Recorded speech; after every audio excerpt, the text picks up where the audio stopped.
All right, so let us pray. Dear Heavenly Father, please be with us as we continue chapter 3. Please allow the information to be presented clearly. In Jesus' name, I do pray. Amen. All right, so let's go ahead and get started.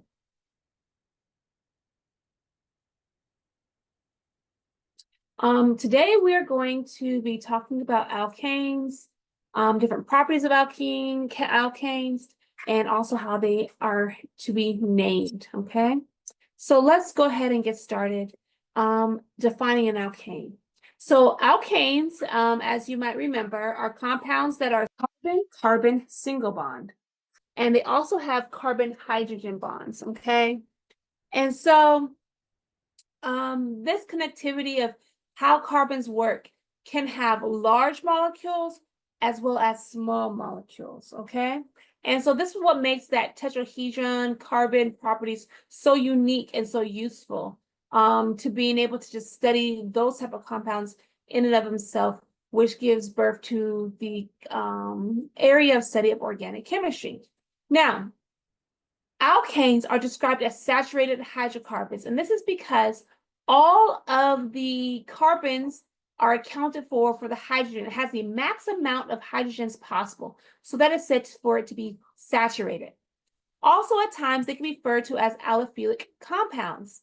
Aliphatic compounds.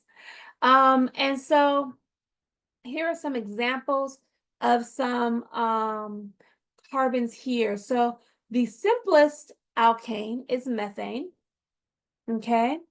And then you have ethane, which has 2 carbons, propane that has 3, and butane that has 4. And it can go on and on and on and on as the carbon chain can grow and grow and grow.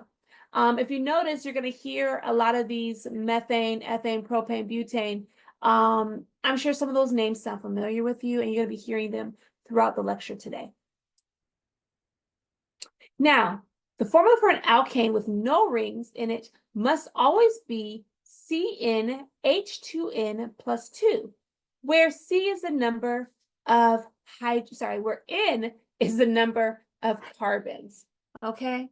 And so what that means is that if I have a carbon with, let's say, a compound that has 6 carbons, okay? Let's say we have 6 carbons. I know that the saturated alkane formula with no rings will always have to be C6, and then H, which would be 2 times 6, which is 12, plus 2 more, 14. And so if you could see that this number here is related to this number of hydrogens here, where that is the case. And so that means that if I draw a structure and I have so many things, as long as there's no rings and there's they're all saturated, I can just simply count my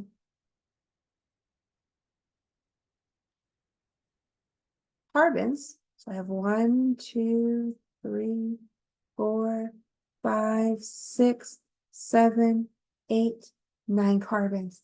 And so I could say C9, and then H, I could simply say 2 times 9 plus 2. So that's 18 plus 2, which would give me 20 hydrogens.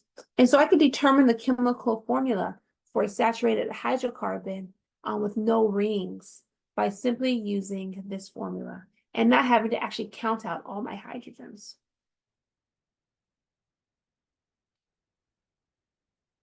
All right, so the saturated with hydrogen part simply means that if I have an alkane, I have the max amount of hydrogens possible. And I know I already said that, but I just want to reiterate that.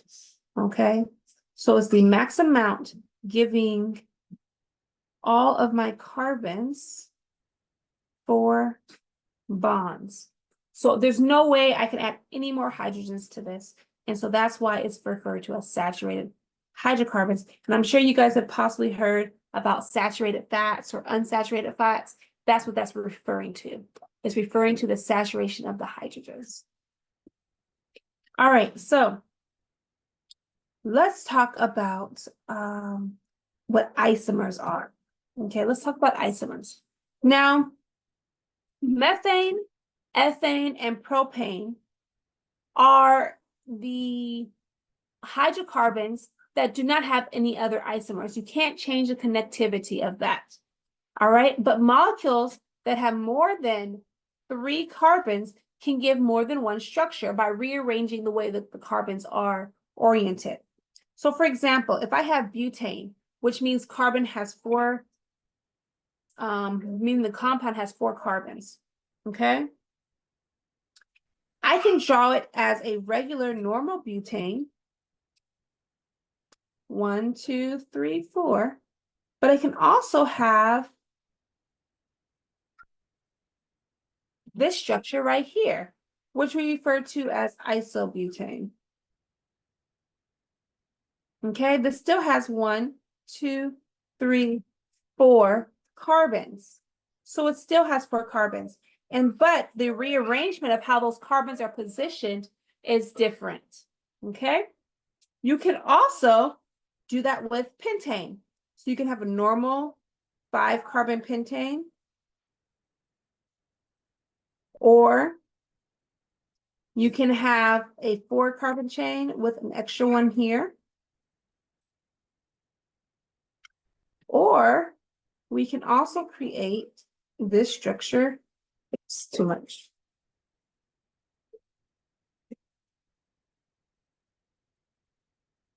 This structure here still has 1, 2, 3, 4, 5. And that's 2,2-dimethylpropane. Now, I'm saying these names as if you know how to do nomenclature. Well, guess what? We're going to do nomenclature right after we talk about isomers, okay?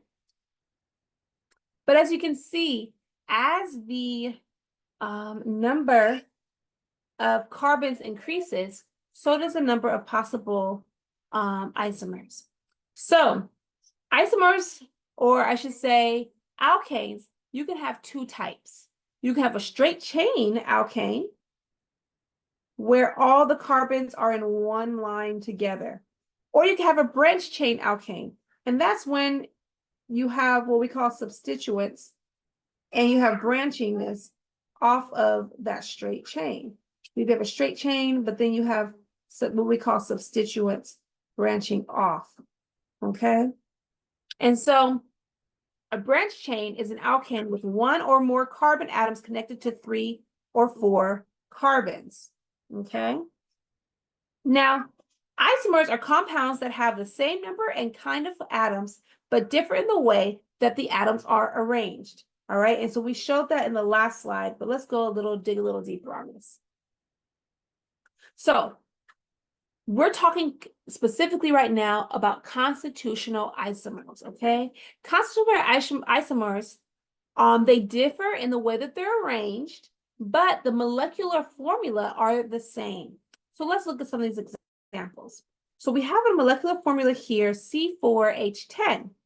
And so these 2 compounds, 1, 2, 3, 4, all have that 4-carbon, 10 hydrogens, but they're arranged differently. They're not identical in their shape nor the way that they would have their melting points and their boiling points. They're all going to be different. They're 2 different compounds, even though they're made up of the same type of material.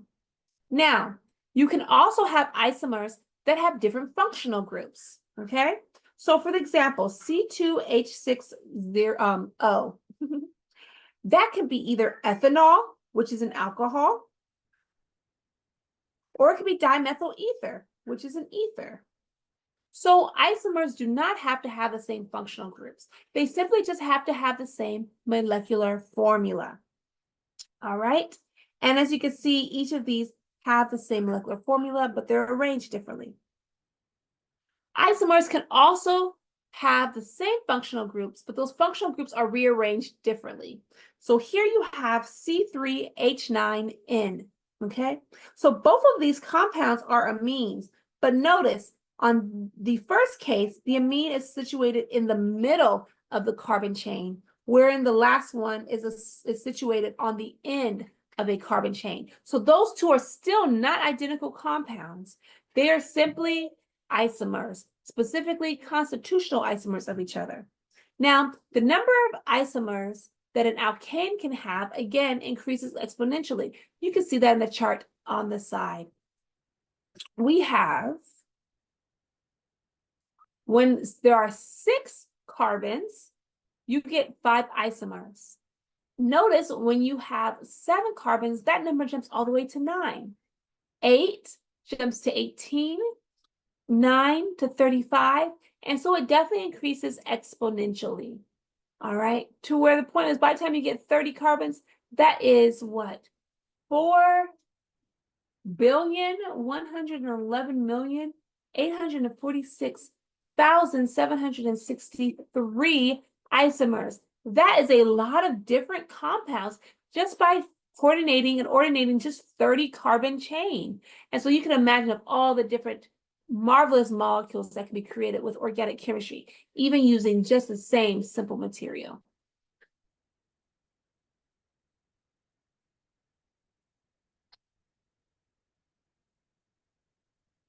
All right. So a brief segue, okay? So condensed structures of alkanes can be used to represent many types of extended forms, okay? So condensed structure does not show all of the bonds, but lists atoms. And so as you can see here, these are condensed structures. Now they can be written 2 types of ways. They can be written where you actually list out all of the middle repeating units, or you can put the repeating units in parentheses while putting a subscript saying how many times does this unit repeat. Now, also what you can do is you can draw your extended forms in different ways. You can draw them to be a straight line, or you can show the bond angles by drawing them out when they're extended. Some other ways that you can draw condensed structures from extended forms is by showing the bonds in the middle that link, but not extending out the hydrogens as you see below.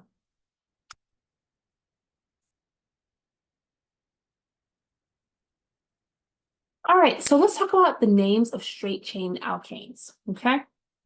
So when you're naming straight chains, this is alkanes where there's simply just one line, okay? There's no branching like we talked about before. And so if you have 1 carbon, that is going to be methane. So methane is the simplest hydrocarbon. You have methane. If you have 2, you have ethane. All right, so you do need to pay attention to the prefixes of these names. Okay, so 3 is prop, such as in propane. 4 is bute, and as in butane. And just want to point out that the ANE is referencing the fact that it's an alkane. Okay, 5 is pent for pentane. 6 is hex for hexane. 7 is hept for heptane. 8 is oct for octane. We have 9, which is nonane or known. 10 is dec, as in decane. 11 is undecane. And so you have 11 there. 12 is dodec, as in dodecane. 13 is tridec, as in tridecane. And then we're going to skip on over and just talk about what 20 and 30 is. You have icosane, and that's the icos for icosane, and the triocon for triacontane, okay, for 30. And so the main ones that you guys want to look at are definitely up to carbon 13. And you want to put those into memory, okay? So you want to make sure you put those into memory, those first 13 prefixes, and know what they are, because when it comes time to doing nomenclature, you're going to want to have to know those. So if you need to, you can definitely put those on flashcards. All right, so let's draw the 5 structures for the isomers C6H14. So by the formula, you can tell that all your isomers, because it's fully saturated based on the CnH2n plus 2 rule, there's not going to be any rings or any double bonds. It's simply going to be hydrocarbons. So when you're doing that, there's a few steps that you can follow. Oops, excuse me. So you're first going to start off by drawing your longest carbon, which is going to be your carbon with 6 carbons in a line, okay? After you do that, to look at your isomers, you still want to have 6, but you're going to rearrange your carbons, okay? And so to rearrange your carbon, you're going to make the next chain to have 5 carbons. Now, once you do that, you're going to place your methyl group, your extra carbon to make the 6, in different locations, okay? And then next, you're going to do that with 4 carbons. And so let's see what that's going to do, okay? So let's first start with drawing our base hexane. 1, 2, 3, 4, 5, 6. So that's our first isomer. Our second isomer is going to be a 5 carbon chain. 1, 2, 3, 4, 5. Now we have to put this 6 carbon somewhere.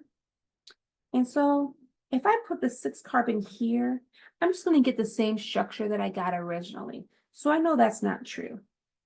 So whenever you are shrinking your chain to make your next isomer, you're going to not put that group on the end. You're going to put it somewhere in the middle. So let's put our 6 carbon here first.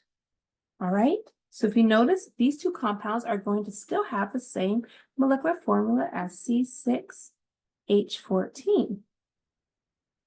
So now we're going to make our next one, and we're going to do 5 carbons again.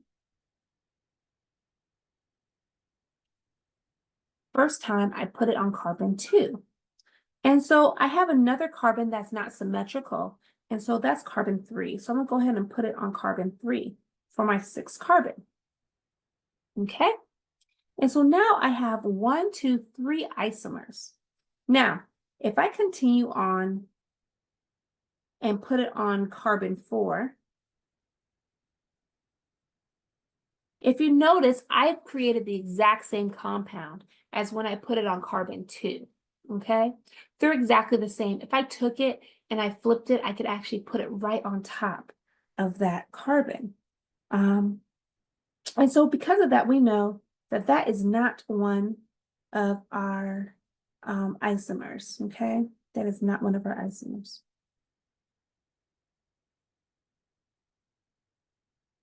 So let me go ahead and cross this one out, or I don't have to cross it out. What I'll do is I'll label these. I'll say this is A. I'll say this is B. This is C. And this one is the same as B. So these are both the same. All right, so now let's talk about what happens. So I used up all the spots of where I could put the methyl group on a 5 carbon chain. So now let's make a 4 carbon chain. 1, 2, 3, 4. So this time I have 2 compounds or 2 methyl groups I need to put somewhere. And so I can put one here, and technically I could put one here. Okay? And so that's an option. So let's compound D. And then I can do something else. I can put it here. And guess what? I can also put it on the same carbon. And so this right here is my last isomer. So I have 1, 2, 3, 4, 5 different isomers that go for being C6H14.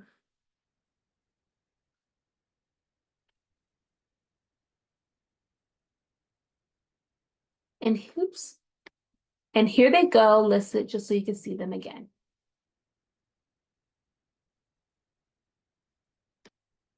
All right, so we're going to continue talking about naming. Now, when you have a partial structure that remains after the removal of one hydrogen from an alkane, we call that an alkyl group. Now, this compound is not stable, but it's going to be part of a larger compound. And so, as you see here underneath, you have your methane. Well, if I remove one of those hydrogens, I now have a methyl group. So right here, where you're seeing that area, this could be something else. It could be any R group, any other carbon chain. Or it can be another functional group. So you could put a functional group such as an OH or an alcohol, or you can do an amine there as well. So when it's a substituent and not a parent chain, it goes from being a methane to a methyl. So you put a YL at the end of its naming. So let's look at some straight chain alkyl groups. So you have methane, and then once it becomes a substituent, it becomes methyl. You can have ethane, and when it becomes substituent, it becomes ethyl. Propane becomes propyl. Butane becomes butyl, and pentane becomes pentyl, or sometimes you'll see it as an amyl for its common name, okay? But notice with all of these examples, if you notice each of these, a hydrogen was removed so that it can be attached to some other group.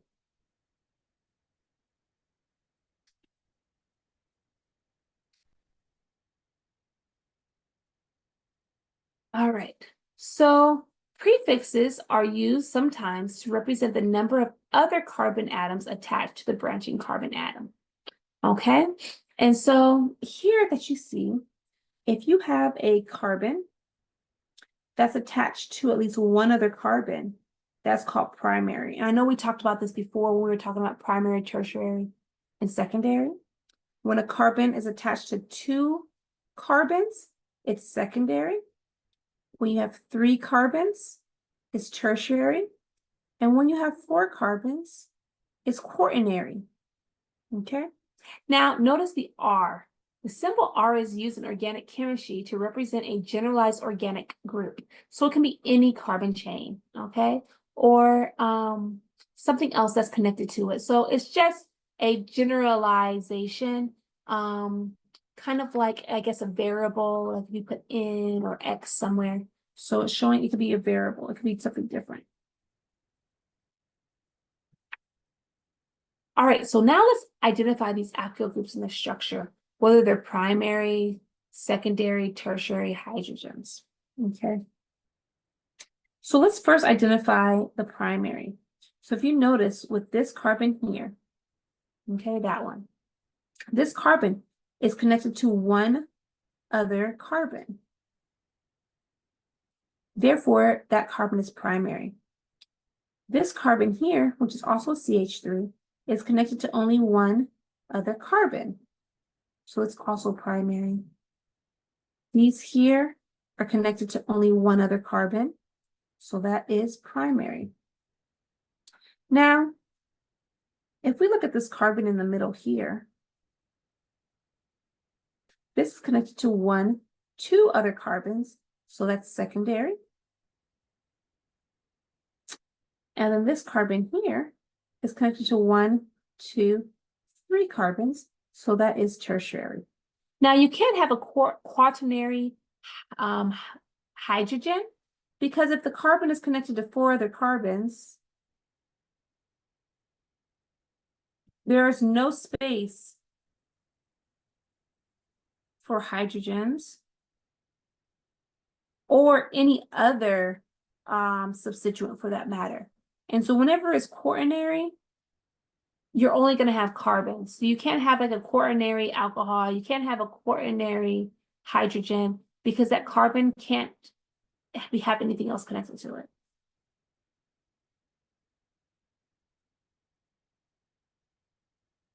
All right, so now we're going to take some time to draw structures of alkanes that meet the following description. So this is just a little bit of practice. So the first one's asking for an alkane with 2 tertiary carbons. So I want you to take out your paper, take out your pencil, and try to write a alkane that has 2 tertiary carbons. Now there's 1,000 options that you can do, 1,000 structures you can draw.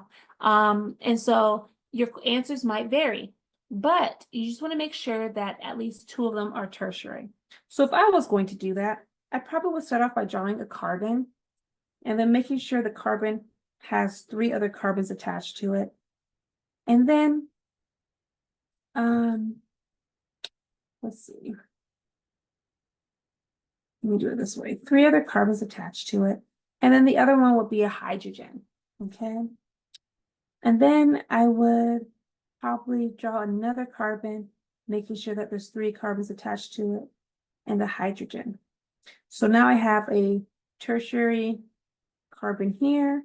I have a tertiary carbon here. So both of those are my tertiary carbons. Let's do a different color. So I have 2 of them. And then I will just take the rest to just fill in my other hydrogens.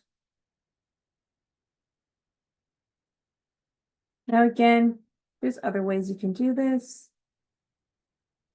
It's just kind of the thought process that I would have.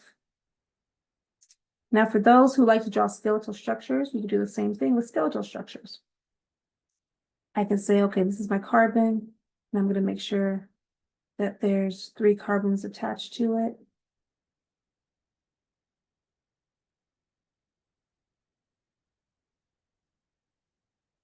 And then draw a carbon and make sure there's 3 carbons. 1, 2, 3. So this is tertiary. And then the other one, 1, 2, 3. That's tertiary. So there's different ways you can do that, but you just want to make sure that you have that.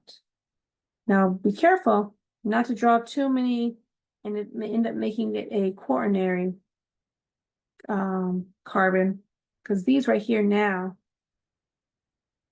would both be quaternary, not tertiary. So you want to make sure you don't accidentally do that. All right, so next we're going to draw an alkane that contains an isopropyl group. Now, we didn't really talk about isopropyl groups, so I'm going to talk about that now, because I don't think I talked about it. So an isopropyl group is when you have a propane, and when you connect to it, instead of connecting to it on the normal side, on the straight chain side to your propyl group, you're actually going to connect to it in the iso position, meaning in the middle. Okay? So whatever you're connecting to it is going to be in the middle. So if I was to do this, I would start by maybe drawing a carbon chain, and then I'll decide where I want to put my isopropyl group, and then draw the isopropyl group there. So that's one way you can do it. Okay. Next, we want an alkane that has a quaternary and 1 secondary carbon. So I think I'll just start off drawing first my quaternary. So I have my carbon here that's connected to 1, 2, 3, 4 carbons. And then I need to continue it so that I have a secondary carbon. So this is 1 quaternary and 1 secondary.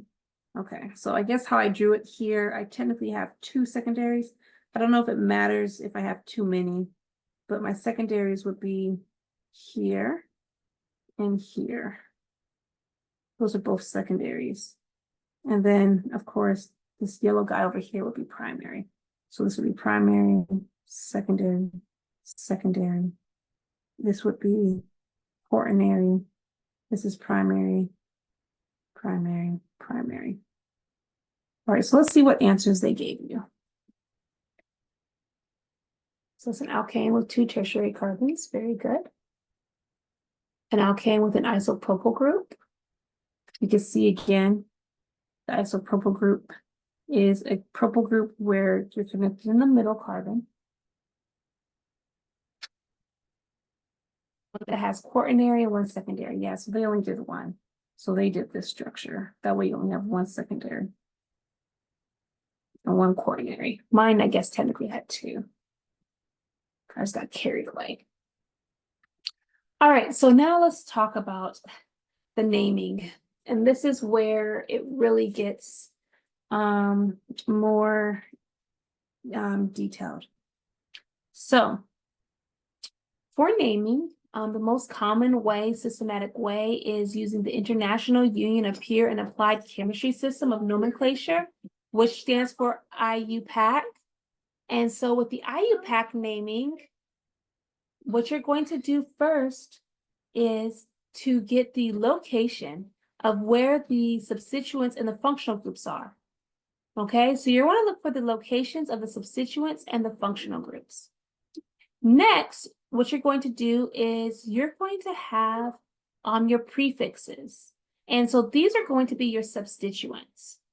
Okay. After you do that with all your substituents and their locations, you're going to then make sure that you have your parent chain listed. And then last, you're going to end it with the primary functional group. So that's a functional group that takes priority. Okay. And so we're going to go through the steps of how to develop these names using the IUPAC system. All right, so the steps in naming complex branch change of alkanes. All right, so first, what you're going to do is you're going to want to find the parent hydrocarbon chain. Now, the parent chain is going to be the longest continuous chain of carbon atoms. And this is going to be used as the chain as the parent name. All right, so you see above, you can see that you're going to have a parent name. So that's what your longest chain is going to be. Okay.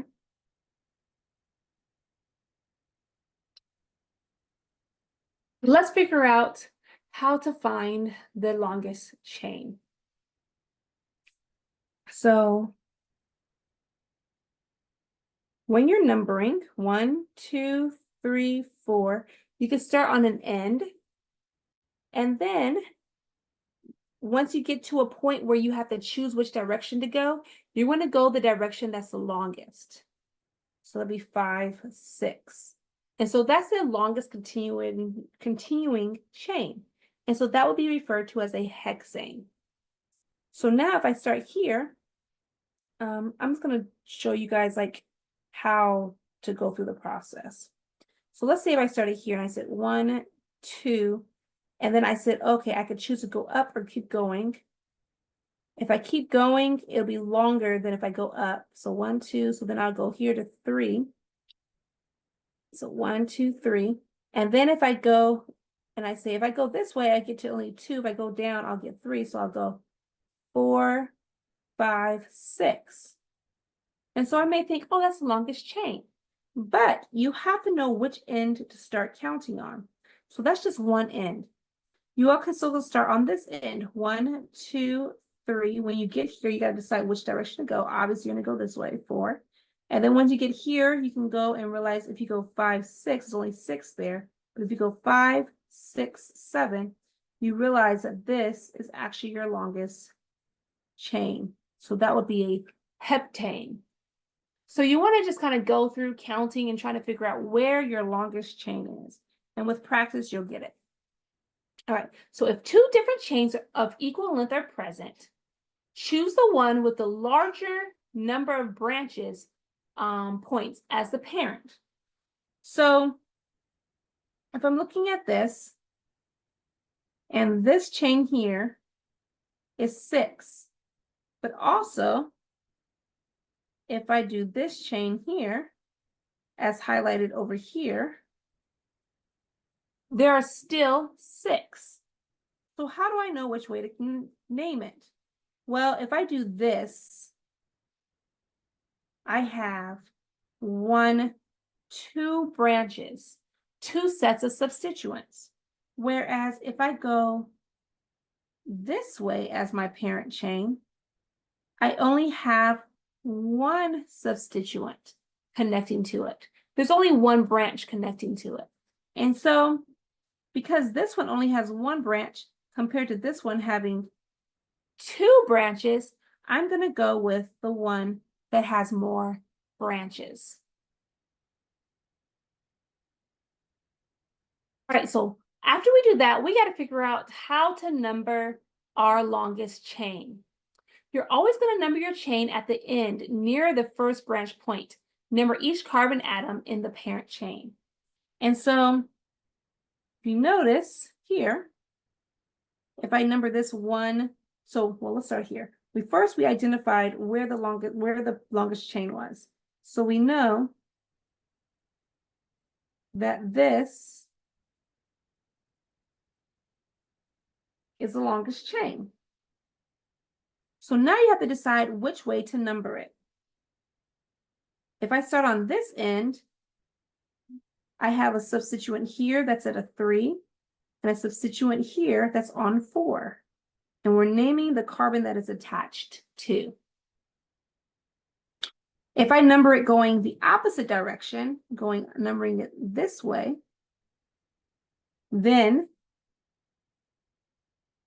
I have a substituent. So let's say, let's highlight this. I didn't highlight this one. So let's highlight the chain.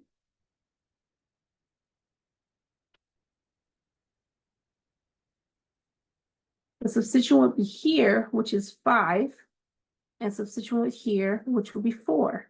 So 3 and 4 is smaller than 4 and 5. Therefore, this is going to be correct. So you want your numbers to be the lowest numbers possible. All right, so if there is branching at an equal distance away from both ends of the parent chain, begin numbering at the end to the second branch point. So this is pretty much saying that all your numbers should be the lowest numbers possible. And so if I'm looking at these branches based on how you're numbering it, this is a 3 and this is a 4. Whereas here, if I'm numbering the branches, I'm missing a branch here. Okay, so a 3, 4, and a 7. Whereas if I come here and let's highlight, again, they didn't highlight the branches, so let's highlight the branches. Highlight the parent chain. So if I have this, my branches would be on a 7, a 6, and a 3. So this is 3, 6, 7. And so again, you want the one that has the lowest number, the lowest total sum of all of the substituents. All right, so now after you've done that, you need to identify and number the substituents. So know what the substituents actually are. So you're going to assign a number or a location or a locant to each substituent to locate its point of the attachment on the parent chain. So you have to say where it's actually attached. So let's go through this again. So we have our parent chain. Okay, we have our locations of our substituents. So we're going to write them down. So our first location is 3. Then we have a 4. And then we have a 7. Now, of course, they've done it over here for us already, but I just want to show you guys where those numbers are coming from. So let's do different colors.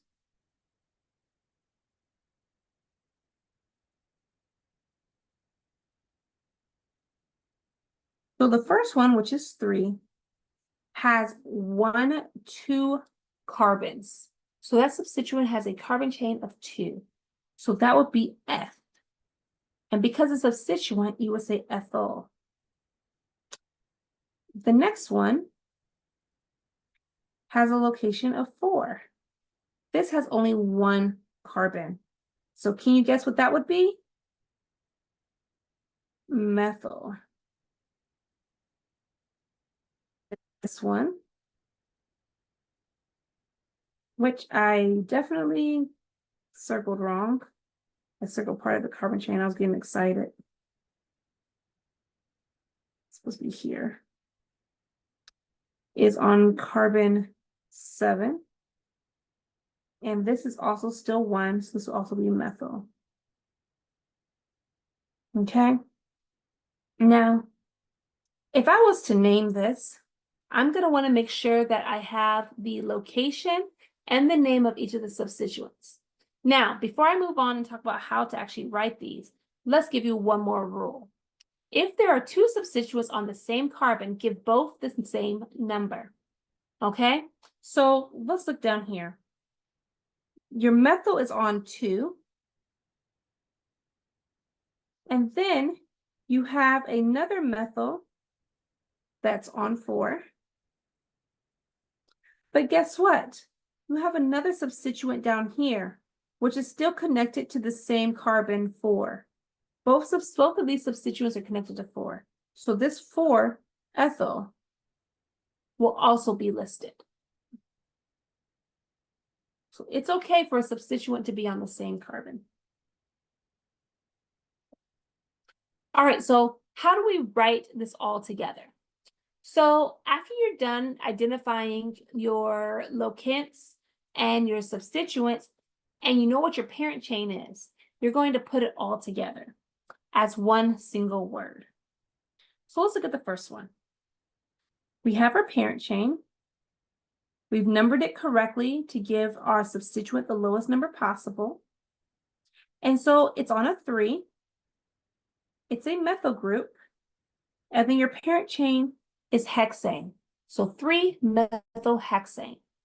Let's look at the next one. We have our parent chain. We've numbered it so that the substituents are the lowest numbers possible. And so we have a 3-ethyl. And then we have a methyl on a 4 and a 7. So when you have two substituents that are the same, you're going to put di in front of it, okay? Because you're saying you have two methyl groups. So don't forget the di part. But also, you need to put the location of each of the methyl groups. And so their locations, which are 4 and 7, are also put in front. And you're going to divide the numbers with a comma. Let's see if we can do the next one and see where it's coming from. So again, you have your parent chain, making sure you number it so that the substituents are the lowest numbers possible. You have a methyl group on 2, and then you have an ethyl group on 3. Okay? And of course, your parent chain is 6 carbons, so that's hexane. Now, have you noticed something? Have you noticed the order of which we're placing the substituents? No, it's not based off of the numbers this time. It's actually based on alphabetical order. So you're going to put your substituents in alphabetical order and making sure, again, you put the locations where they should properly be. So ethyl being E comes before methyl being an M. All right, let's look at the next one. You have your parent chain, which is 7. You have an ethyl group here, which is attached to carbon 4. And a methyl group here, which is attached to carbon 3. And again, they're put in alphabetical order.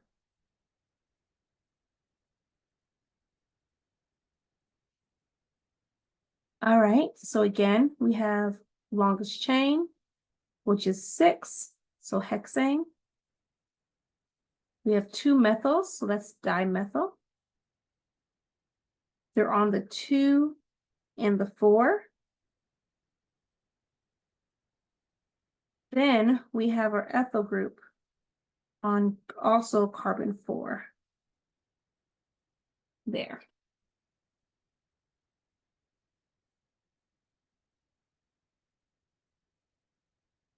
Oh, what if your branch is not a straight chain?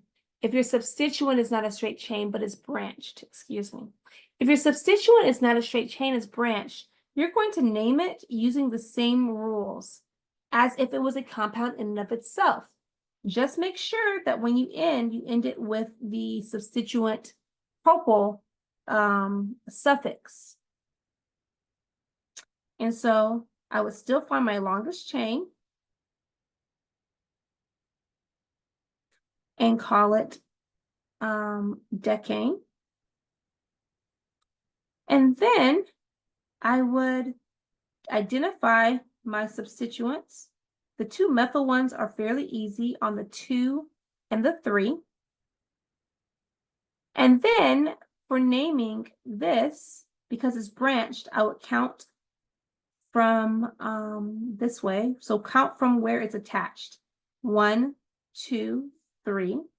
That's the longest chain. So that's propyl. And then it has a substituent in and of itself, which is on the 2. So it'll be 2-methyl. So 2-methyl-propyl will be the name of that substituent.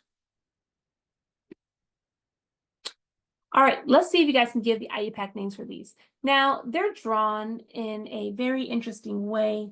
And so I'm going to redraw them so that you might be able to see them better. Because this is 2 CH3s. So we have to have 2 CH3s connected to a CH, which has a CH2, another CH with 2 CHs on there.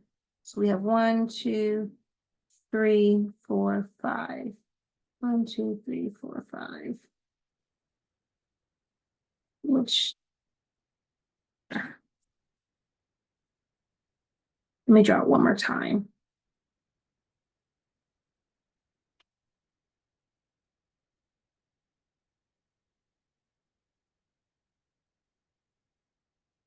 Yep, that is correct.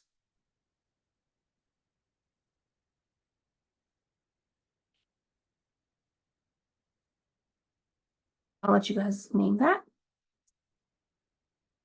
All right, so now let's name it together. So we have our longest chain, which would be heptane. And then we have our 2 substituents, which are 2 methyls, so dimethyl. And we want to make sure we put the names on them. So 2, 4 for the numbers. Very good. And then see if you can do B. Again, it's written kind of funny.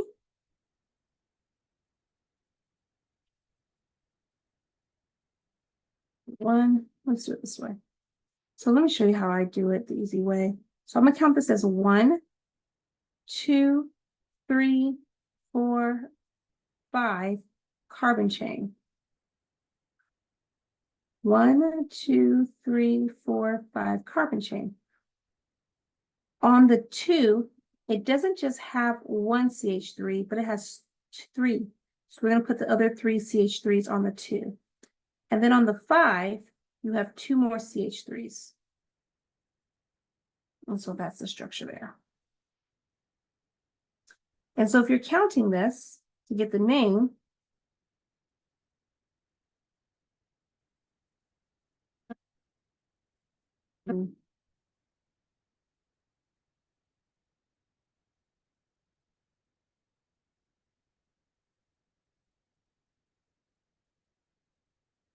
two, 3, 4, 5, 6. We have a methyl group here, methyl group here, and a methyl group here. So this is a hexane. And you want to put the locations of your methyl groups. Am I missing any of them? 1, 2. I don't think so. Dimethyl.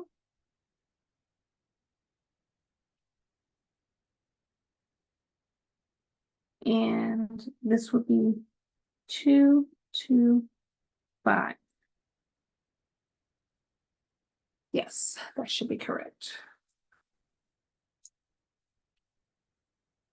So let's see. 2,4 dimethyl pentane. 2,2,5-trimethylhexane. Very good. All right, so I'm gonna let you guys do this one. Give the IUPAC name for the following hydrocarbon and convert the drawing into a skeletal structure.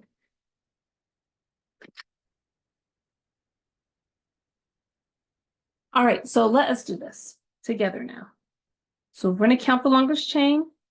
1, 2, 3, 4, 5, 6, 7.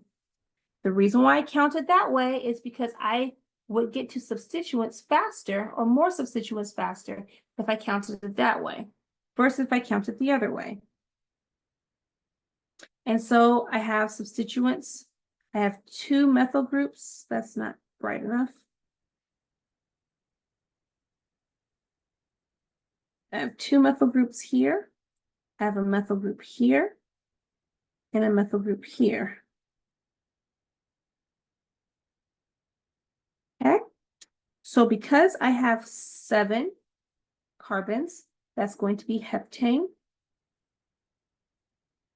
I have 4 methyl groups, so that's called tetra methyl. And I have to put the locations.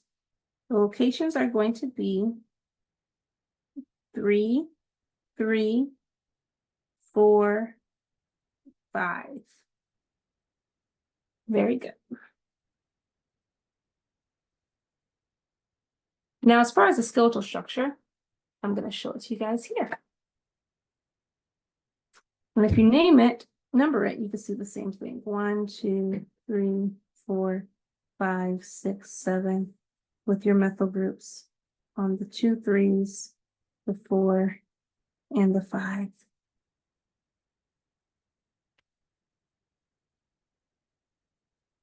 All right, let's talk a little bit about the properties of alkanes. Now, alkanes, sometimes called paraffins, because they do not react as most chemicals, okay? They really have a low affinity compounds. They burn in a flame, producing carbon dioxide, water, and heat. All right, now methane reacts with chlorine gas in the presence of light to produce what you call alkyl halides or alkyl chloride groups. And so it's literally going to keep on reacting with the chlorine gas until you have only chlorines replacing all 4 of the hydrogens, and your byproduct is hydrochloric acid. Okay. And this happens in a series of steps that you see below. So first, it reacts once, replacing 1 hydrogen. And then it reacts again, replacing another hydrogen. So now you have 2 chlorines. And then it replaces another one. So now you have 3 chlorines. And then last you have 4 chlorines. So it literally starts off as this. And then a chlorine comes on.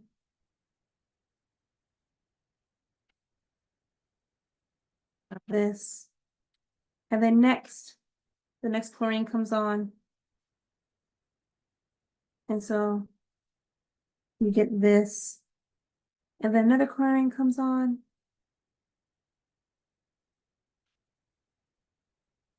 Where you get this. And then the last chlorine comes on to get that.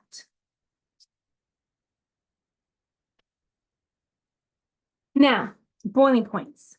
Boiling points and melting points increase as the size of an alkane increases. So as the alkane goes from a methane to an ethane to a propane to a butane to a pentane to a hexane, that increases.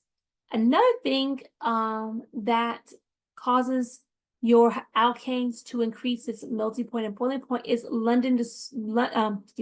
dispersion forces increase. Now, the dispersion force increases as the size increases, resulting in higher melting and boiling points. And so another factor that I want to talk about is the branchiness of the compound. So when you have your compound, and as it's increasing, the compound, when they're straight chains, they kind of compact on each other, increasing the dispersion force. Okay? because they're all packed on each other. They're all interacting and kind of holding on. So as the heat is being put into the system, before the molecules gain enough energy to fly off, they're kind of sitting together, holding on to each other. Now, once you have a compound that's branchy, if you have a lot of the same one, they're not able to really create that same packed interaction. And so because of that, when the heat comes in and the energy increases, there's nothing really holding them together. All right. The dispersion forces are decreased. There's not as much interaction. Because there's not that much interaction, these compounds are going to have a lower boiling point than their counterpart straight chains.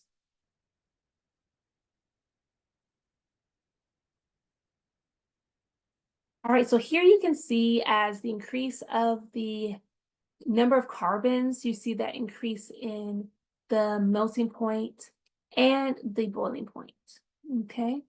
And so you're able to see that increase.